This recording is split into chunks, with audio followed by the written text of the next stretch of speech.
দর্শক সবাইকে স্বাগত জানাচ্ছি নবরূপ টিভির নিয়মিত আয়োজন খেলার কথায়। সাথে আছে আমি মিরাতুজ্জাহান।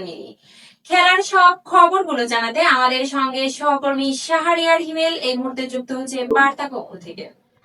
অসংখ্য ধন্যবাদ মিলি। আমার এই মুহূর্তে হাতে রয়েছে সবচেয়ে ক্রীড়াঙ্গনের বড় যে খবর, সেই খবরটি টি-20 বিশ্বকাপে বাঁচা মরার লড়াইয়ে আজ শ্রীলঙ্কার প্রতিপক্ষ পাকিস্তান। শ্রীলঙ্কার সঙ্গে ম্যাচটা শুধুই নিয়ম রক্ষার হলেও হতে পারত, তবে শ্রীলঙ্কার জন্য ম্যাচটা নিয়ম রক্ষার, কিন্তু পাকিস্তানের জন্য এই ম্যাচটা জিততেই হবে, কেননা পাকিস্তানের সামনে বেশ কিছু সমীকরণ দাঁড় হয়ে রয়েছে। শ্রীলঙ্কা ইতিমধ্যে টুর্নামেন্ট থেকে বিদায় নিয়েছে এবং সেই সাথে আপনাদের যদি একটু বলতে চাই, নিউজিল্যান্ড এবং ইংল্যান্ডের যে ম্যাচটা ছিল গত রাতে, সেই ম্যাচটা কিন্তু ইংল্যান্ড জিতে গেছে। শুধু জিতেই যায়নি, ইংল্যান্ড খুব ভালোভাবেই সেমিফাইনালে এক পা দিয়ে ফেলেছে এবং পরিসংখ্যানটাকেও একেবারে ঘোলাটে বানিয়ে দিয়েছে। আমি কথাটা কেন বলছি একটু পরে আপনারা বুঝতে পারবেন। নিউজিল্যান্ড এবং পাকিস্তান দুজনের সামনেই এখন সুযোগ এসেছে এই টুর্নামেন্টের সেমিফাইনালে উঠবার। এই সুযোগটা দুদলই কাজে লাগাতে চেষ্টা করছে, তবে শুধুই ভাগ্যের দিকে চেয়ে থাকতে হবে নিউজিল্যান্ডকে, মাঠের জবাবটা দিতে হবে পাকিস্তানকে। নিউজিল্যান্ড কিভাবে ভাগ্যের জবাবটা দেবে, ভাগ্যের দিকে চেয়ে রবে, সেটা আমি আপনাদেরকে একটু যদি বলি। পাকিস্তান যদি আজকের ম্যাচটা জিতে, যে কোনো ভাবে যদি জিতে, তবে পয়েন্ট তালিকায় যে 3 নম্বর স্থান তারা কিন্তু ধরে রেখেছে, সেটাই তাদের থাকবে, কেননা 3 পয়েন্ট নিয়ে নেট রান রেটে অনেকটা এগিয়ে থেকে নিউজিল্যান্ডের অবস্থান এই মুহূর্তে পয়েন্ট তালিকার 2 নম্বরে। আর পাকিস্তান যদি সেমিফাইনালে যেতে চায়, তাহলে পাকিস্তানকে অবশ্যই নেট রান রেটটাকে এগিয়ে রাখতে হবে।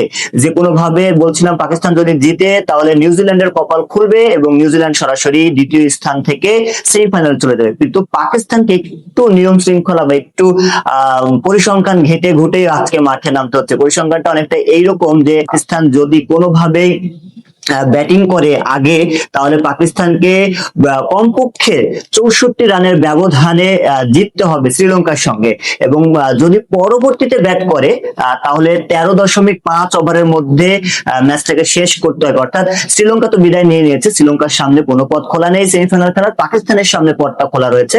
পাকিস্তান যদি আজকে আগে ব্যাট করে, তাহলে পাকিস্তানকে অবশ্যই 64 রানের ব্যবধানে শ্রীলঙ্কাকে হারাতে হবে।